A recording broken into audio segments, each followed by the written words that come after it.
السلام علیکم ورحمۃ اللہ وبرکاتہ۔ الحمدللہ رب العالمین والصلاة والسلام علی رسول اللہ، اما بعد۔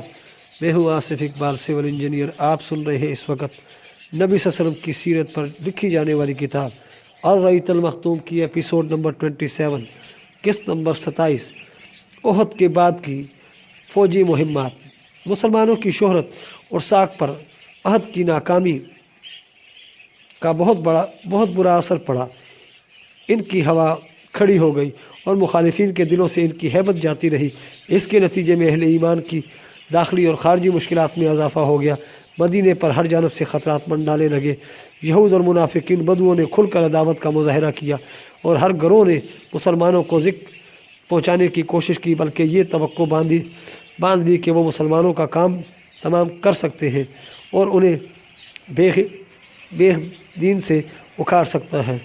چنانچہ اس غزوہ کو ابھی 2 مہینے بھی نہیں گزرے تھے کہ بنو اسد نے مدینہ پر چھاپا مارنے کی تیاری کی۔ پھر سفر 4 ہجری میں ازل اور کارا کے قبائل نے ایک ایسی مکارانہ چال چلی کہ 10 صحابہ کرام کو جام شہادت نوش کرنا پڑا، اور ٹھیک اسی مہینے میں رئیس بنو عامر نے اسی طرح کی ایک دغا بازی کے ذریعے 70 صحابہ کرام کو شہادت سے ہمکنار کرایا۔ یہ حادثہ معونہ کے نام سے معروف ہے۔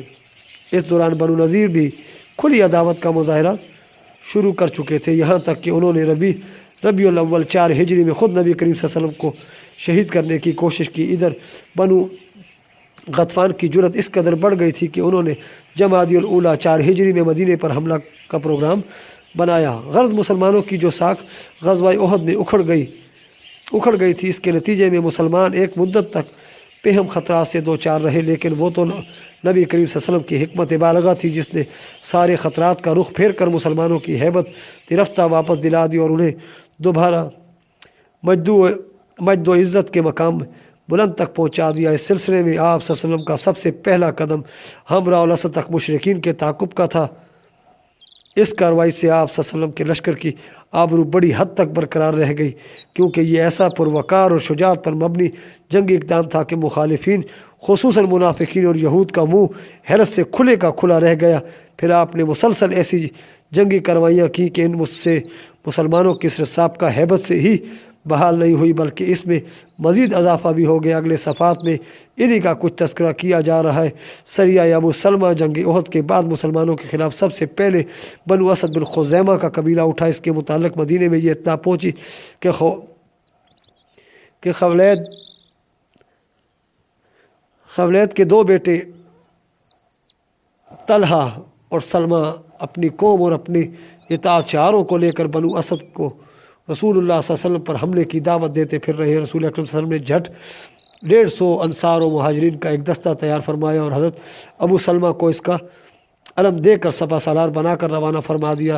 حضرت ابو سلمہ نے اب بنو اسد کی حرکت میں آنے سے پہلے ہی ان پر اس قدر اچانک حملہ کیا کہ وہ بھاگ کر ادھر ادھر بکھر گئے۔ مسلمانوں نے ان کے اونٹ اور بکریوں پر قبضہ کر لی اور سالم و غانم مدینہ واپس آ گئے۔ انہیں دو بدو جنگ بھی نہیں لڑنی پڑی۔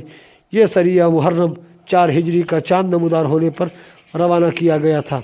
واپسی کے بعد حضرت ابو سلمہ رضی اللہ تعالیٰ عنہ کا ایک زخم جو انہیں احد میں لگا تھا پھوٹ پڑا اور اس کی وجہ سے وہ جلد ہی وفات پا گئے۔ عبداللہ بن انیس کی مہم۔ اسی ماہ محرم 4 ہجری کی 5 تاریخ کو یہ خبر ملی کہ خالد بن سفیان حضلی مسلمانوں پر حملہ کرنے کے لیے فوج جمع کر رہا ہے۔ رسول اکرم صلی اللہ علیہ وسلم نے اس کے خلاف کارروائی کے لیے عبداللہ بن انیس رضی اللہ تعالیٰ عنہ کو روانہ فرمایا۔ عبداللہ بن انیس رضی اللہ تعالیٰ عنہ مدینہ سے 18 روز باہر رہ کر 23 محرم کو واپس تشریف لائے۔ وہ خالد کو قتل کر کے اس کا سر بھی ہمراہ لائے تھے۔ جب خدمت نبی صلی اللہ علیہ وسلم میں حاضر ہو کر انہوں نے یہ سر آپ کے سامنے پیش کیا تو آپ نے انہیں ایک عصا مرحمت فرمایا اور فرمایا کہ یہ میرے اور تمہارے درمیان قیامت کے روز نشانی رہے گا۔ چنانچہ جب ان کی وفات کا وقت آیا تو انہوں نے وصیت کی کہ یہ عصا بھی ان کے ساتھ ان کے کفن میں لپیٹ دیا جائے۔ رجیع کا حادثہ۔ اس سال 4 ہجری کے ماہ سفر میں رسول اکرم صلی اللہ علیہ وسلم کے پاس ازل اور کارا کے کچھ لوگ حاضر ہوئے اور ذکر کیا کہ ان کے اندر اسلام کا کچھ چرچا ہے، لہذا آپ ان کے ہمراہ کچھ لوگوں کو دین سکھانے اور قرآن پڑھانے کے لیے روانہ فرما دیں۔ آپ صلی اللہ علیہ وسلم نے ابن اسحاق کی بقول 6 افراد کو اور صحیح بخاری کی حدیث روایت کے مطابق 10 افراد کو روانہ فرمایا، اور ابن اسحاق کے بقول مرثد بن ابی مرثد غنوی کو اور صحیح بخاری کی روایت کے مطابق عاصم بن عمر بن خطاب کے نانا عاصم بن ثابت کو ان کا امیر مقرر فرمایا۔ جب یہ لوگ رابغ اور جدہ کے درمیان قبیلہ حذیر کے رجی نامی ایک چشمے پر پہنچے تو ان پر عزل اور کارا کے مذکورہ افراد نے قبیلہ حذیر کی ایک شاخ بنو لحان کو چڑھا دیا، اور بنو لحان کے کوئی 100 تیر اندازان کے پیچھے لگ گئے اور نشانات قدم دیکھ دیکھ کر انہیں جا لیا۔ یہ صحابہ کرام ایک ٹیلے پر پناہ گیر ہو گئے۔ بنو لحان نے انہیں گھیر لیا اور کہا تمہارے لیے عہد و پیمان ہے کہ اگر ہمارے پاس اتر آؤ تو ہم تمہارے کسی آدمی کو قتل نہیں کریں گے۔ حضرت عاصم نے اترنے سے انکار کر دیا اور اپنے رفقا سمیت ان سے جنگ شروع کر دی۔ بالآخر تیروں کی بوچھار سے 7 افراد شہید ہو گئے اور صرف 3 آدمی حضرت خبیب، زید بن دسنا اور ایک صحابی باقی بچے۔ اب پھر بنو لحان نے اپنا عہد و پیمان دہرایا اور اس پر تینوں صحابی ان کے پاس اتر آئے، لیکن انہوں نے قابو پاتے ہی بدعہدی کی اور انہیں اپنی کمانوں کی تانت سے باندھ دیا۔ اس پر تیسرے صحابی نے یہ کہتے ہوئے کہ پہلی بدعہدی ہے ان کے ساتھ جانے سے انکار کر دیا۔ انہوں نے کھینچ گھسیٹ کر ساتھ لے جانے کی کوشش کی لیکن کامیاب نہ ہوئے تو انہیں قتل کر دیا اور حضرت خبیب اور زید رضی اللہ تعالیٰ عنہما کو مکہ لے جا کر بیچ دیا۔ ان دونوں صحابہ نے بدر کے روز اہل مکہ کے سرداروں کو قتل کیا تھا۔ حضرت خبیب کچھ عرصے اہل مکہ کی قید میں رہے، پھر مکہ والوں نے ان کے قتل کا ارادہ کیا اور انہیں حرم سے باہر تنعیم لے گئے۔ جب سولی پر چڑھانا چاہا تو انہوں نے فرمایا مجھے چھوڑ دو، ذرا 2 رکعت نماز پڑھ لوں۔ مشرکین نے چھوڑ دیا اور آپ نے 2 رکعت نماز پڑھی۔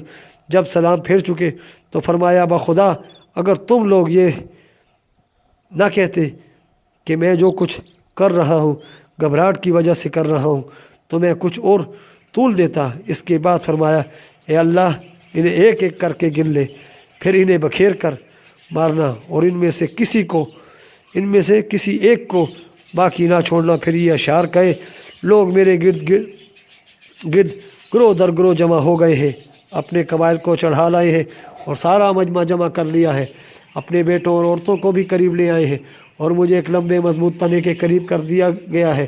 میں اپنی بے وطنی و بے کسی کا شکوہ اور اپنے قتل گاہ کے پاس گروہوں کی جمع کردہ آفات کی فریاد اللہ ہی سے کر رہا ہوں۔ اے عرش والے میرے خلاف دشمنوں کے جو ارادے ہیں اس پر مجھے صبر دے، انہوں نے مجھے بوٹی بوٹی کر دیا ہے اور میرے خوراک بری ہو گئی ہے، انہوں نے مجھے کفر کا اختیار دیا ہے حالانکہ موت اس سے کم تر اور آسان ہے۔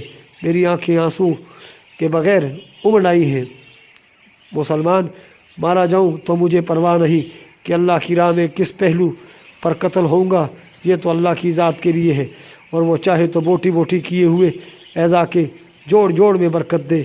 اس کے بعد ابو سفیان نے حضرت خبیب رضی اللہ تعالیٰ عنہ سے کہا کیا تمہیں یہ بات پسند آئے گی کہ تمہارے بدلے محمد صلی اللہ علیہ وسلم ہمارے پاس ہوتے، ہم ان کی گردن مارتے اور تم اپنے اہل و عیال میں رہتے؟ انہوں نے کہا نہیں واللہ مجھے تو یہ بھی گوارا نہیں کہ میں اپنے اہل و عیال میں رہوں اور اس کے بدلے محمد صلی اللہ علیہ وسلم کو جہاں میں وہیں رہتے ہوئے کانٹا چبھ جائے اور وہ آپ کو تکلیف دے۔ اس کے بعد مشرکین نے انہیں سولی پر لٹکا دیا اور ان کی لاش کی نگرانی کے لیے آدمی مقرر کر دیا، لیکن حضرت عمرو بن امیہ زمری رضی اللہ تعالیٰ تشریف لائے اور رات میں جھانسا دے کر لاش اٹھا لے گئے اور اسے دفن کر دیا۔ حضرت خبیب رضی اللہ تعالیٰ کا قاتل عقبہ بن حارث تھا۔ حضرت خبیب رضی اللہ تعالیٰ نے اس کے باپ حارث کو جنگ بدر میں قتل کیا تھا۔ صحیح بخاری میں مروی ہے کہ حضرت خبیب رضی اللہ تعالیٰ پہلے بزرگ ہیں جنہوں نے قتل کے موقع پر 2 رکعت نماز پڑھنے کا طریقہ مشروع کیا۔ انہیں قید میں دیکھا گیا کہ وہ انگور کے گچھے کھا رہے تھے، حالانکہ ان دنوں مکہ میں کھجور بھی نہیں ملتی تھی۔ دوسرے صحابی جو اس واقعہ میں گرفتار ہوئے تھے یعنی حضرت زید بن دسنا، انہیں صفوان بن امیہ نے خرید کر اپنے باپ کے بدلے قتل کر دیا۔ قریش نے اس مقصد کے لیے بھی آدمی بھیجے کہ حضرت عاصم کے جسم کا کوئی ٹکڑا لائیں جس سے انہیں